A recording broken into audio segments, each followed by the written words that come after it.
And welcome back to episode 2 of Beerfield Fantasy Shots. I am your host at HopBFF, Christopher Hopper. It is Monday, August 21st, 2017.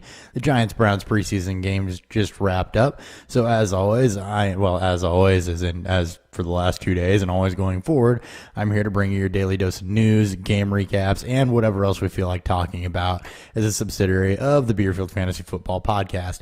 As always, you can follow the show at BeerfieldFF on Twitter. We're also on Facebook, Beerfield Fantasy Football, or Instagram at BeerfieldFF. So let's get into some news.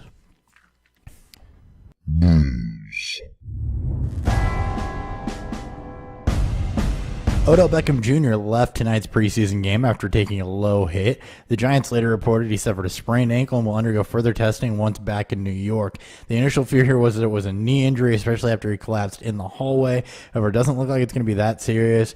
Worst case scenario is probably high ankle sprain, so continue to tune in to us here. Follow our Twitter account at BeerfieldFF. We will keep you up to date. Also in the same game, Browns rookie tight end David Njoku left late after his ankle was rolled up on. He did walk off under his own power. However, more to that I'm sure will come tomorrow. Maybe something, maybe nothing, but it did happen late. It is worth noting as he is being viewed as a deep round sleeper by a lot of people. Also, keeping with the injury plague in the same game, Brandon Marshall also left tonight's preseason game for shoulder x-rays. No word yet on the results from that.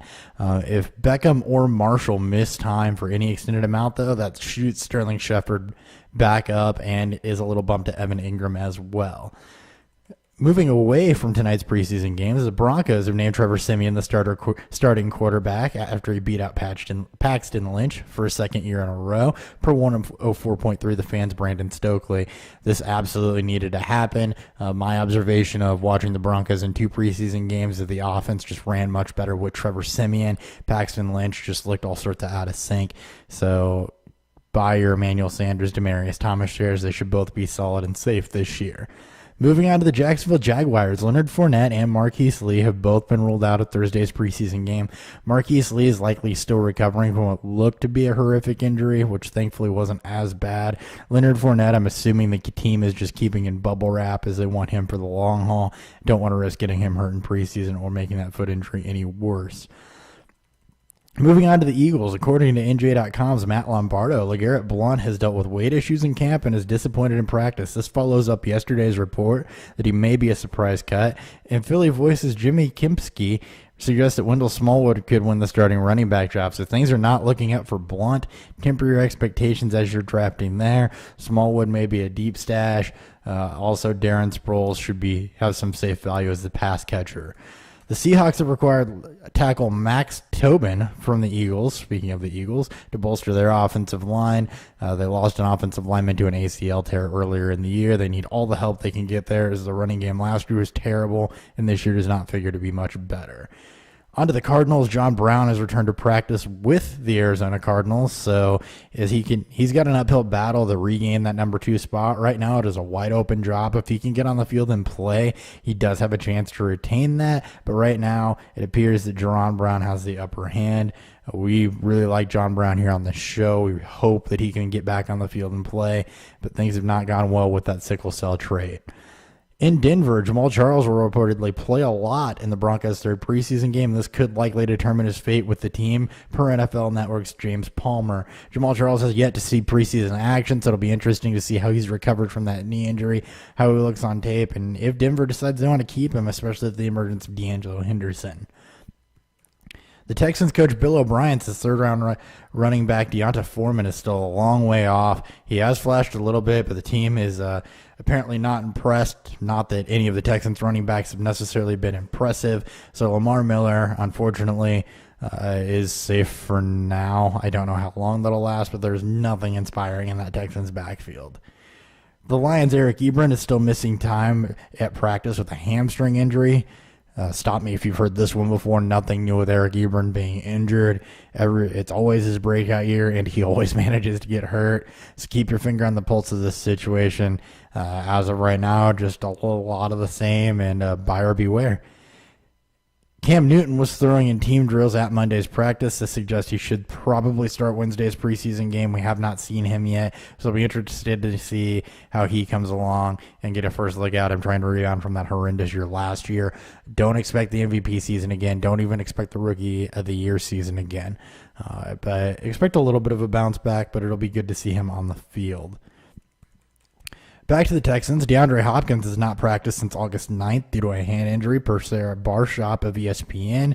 This kind of came out of left field. We know that he didn't play over the weekend, so keep an eye on this situation, monitor it. I'm assuming it's not serious since this is the first that we've heard of it, but DeAndre Hopkins is being seen as, one, he's a favorite target of Tom Savage. Two, is being seen as a prime bounce back candidate, kind of in the teens as far as wide receiver rankings go, so keep an eye on that. Seems like nobody really wants to emerge from that group of Hopkins, Jeffrey, Keenan Allen, Allen Robinson, just wide receivers with question marks, so take your dart throw when you're drafting there.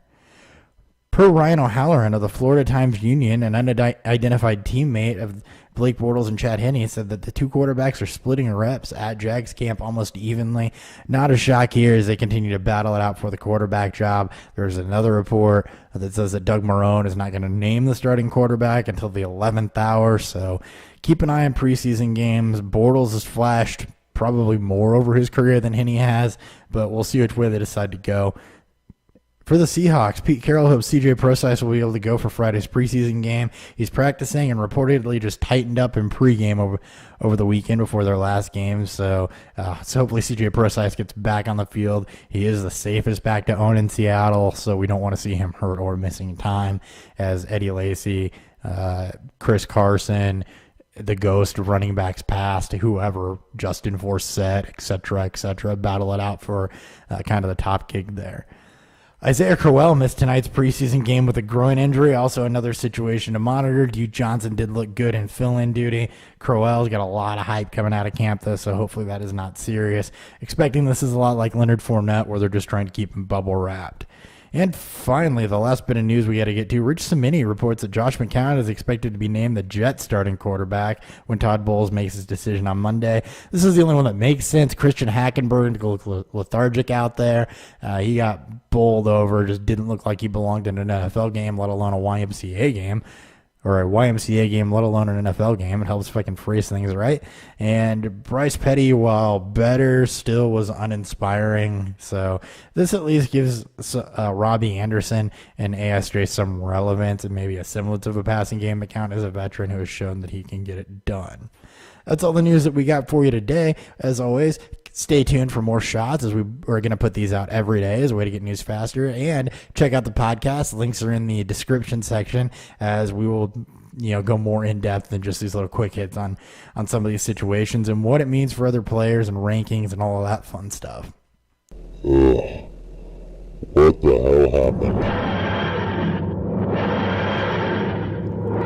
On to game recaps. There's one game tonight, the Browns versus the Giants. So here's what I noticed, or my takeaways from that. For the Giants, Paul Perkins continued to look bad, and Orleans Darkwa wasn't much better. So they continue to search for their running game. Wayne Gallman and Shane Vereen did look okay. So Paul Perkins' draft stock, to me, is falling. He should get volume in the first crack at it still, because while he's not done much to cement himself, nobody's really done anything to take it from him either. But it's definitely not an inspiring situation. The other thing to note is that Evan Ingram was on the field a lot and involved in the passing game, even when Beckham, Marshall, and Shepard were on the field. So look for them to run, fours a lot. Evan Ingram did have a couple catches, I believe, in this game. He did look good. He was in there and pass protection. So they are trying to work him in as an every down tight end. Will Tye was actually running with the third team, it looked like. So Evan Ingram has that job. He's a late round flyer in deeper leagues, 2 tight end formats, and definitely a pickup in Dynasty. As for the Browns, a phrase I never thought I would say, the Browns defense looks competent. That's a weird one coming out of my mouth, but they did look good. Greg Williams had them putting the pressure on. They were fast to the ball, so keep an eye on them as a potential streamer in some matchups, but also keep an eye on them because if they continue to play well, their defense may actually keep games close enough to keep Crowell from getting game scripted out as early. As for the quarterback situation, Brock Osweiler looks bad. He can't throw out to the flats. He can't throw more than 10 yards. Everything was sailing on him. Nothing good there. He had a chance to lock down the job tonight, and in my estimation, he did not do that. He looked every bit as terrible as he did last year. Had a tip pass at the line. I'm not sure how a 6'7" quarterback gets tipped, but he had a tip pass get intercepted. Deshaun Kaiser did look better. He still showed some of what you didn't like about him with indecisiveness or taking off and running in college, but he did look like the better of the two quarterbacks. And Cody Kessler, while uninspiring, was at least perfect, completing 7 of 7. There still seems to be no answer for this quarterback situation in Cleveland. As far as the tight ends go, Seth DeValve saw first team and third team reps, as did Njoku, before he had his ankle rolled up on. So that job still appears to be anybody's guess as far as which tight end's going to run there. Njoku definitely the more talented of the two, but will he start the season there? That part remains to be seen. That's all we got for you today on this episode of Beerfield Fantasy Shots. As always, or not as always, as for now, until somebody else takes it over next week, I am your host at HopBFF, Christopher Hopper. You can follow the other two hosts of the Beerfield Fantasy Podcast, Nick Sparts on Twitter at Nick Sparts, Dan Thury on Twitter at ThuryBFF. We just released an episode earlier today with Overtime Ireland going over a 2-quarterback mock draft and some more in-depth dives into news, so be sure to check that out. Links for that are in the comments. And as always, and as my co-host would say, we will catch you next time on Beerfield Fantasy Shots. Thanks.